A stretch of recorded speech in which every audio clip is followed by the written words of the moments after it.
Channel S ডিজিটালে সবাইকে স্বাগতম। আমরা এই মুহূর্তে অবস্থান করছি রাজশাহীর সাহেববাজার কাঁচা বাজারে।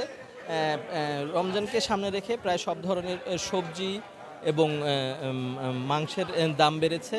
রাজশাহীর বাজারে সবথেকে বেশি দাম বেড়েছে লেবুর দাম। লেবুর দাম প্রতি হালি লেবু বিক্রি হচ্ছে এখানে 60 টাকা, 60 টাকা পিস, 60 টাকাতে।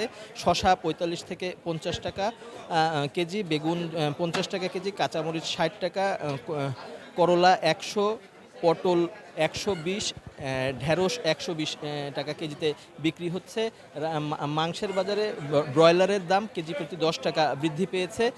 ব্রয়লার কেজি প্রতি 10 টাকা বৃদ্ধি পেয়ে বিক্রি হচ্ছে 190 টাকায়।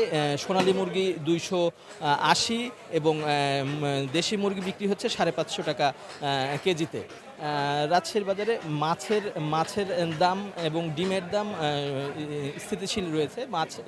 বড় ইলিশ বিক্রি হচ্ছে 1500 টাকা পিস হিসেবে, আর ছোট ইলিশ বিক্রি হচ্ছে 1200 থেকে 800 টাকা পিস হিসেবে। এছাড়া রাজশাহীর বাজারে গরুর মাংস বিক্রি হচ্ছে 720 টাকা কেজিতে। ক্রেতারা বলছেন যে এই রমজান আসলেই এবং এই শুক্রবার আসলেই বাজারে ক্রেতার সংখ্যা বৃদ্ধি পায় এবং সে কারণে ব্যবসায়ীরা এটার সুবিধা নেয় এবং সব ধরনের পণ্যের দাম বৃদ্ধি করা হয়। আর বিক্রেতারা বলছেন যে খুচরা বিক্রেতারা বলছেন তাদের আসলে কিছুই করার নাই। তারা এখানে পাইকারি দামে কিনে নিয়ে আসে। পাইকারি বাজার থেকে এই মূল্যগুলো যেভাবে নির্ধারণ হয় তারা সেই কেজি প্রতি 10 টাকা বা 5 টাকা বা 20 টাকা বেশি রেখে তারা সেই পণ্যটা বিক্রি করে। বাজারে সব ধরনের মাছের সরবরাহ স্বাভাবিক রয়েছে, মাংস সবজিও স্বাভাবিক রয়েছে সরবরাহ।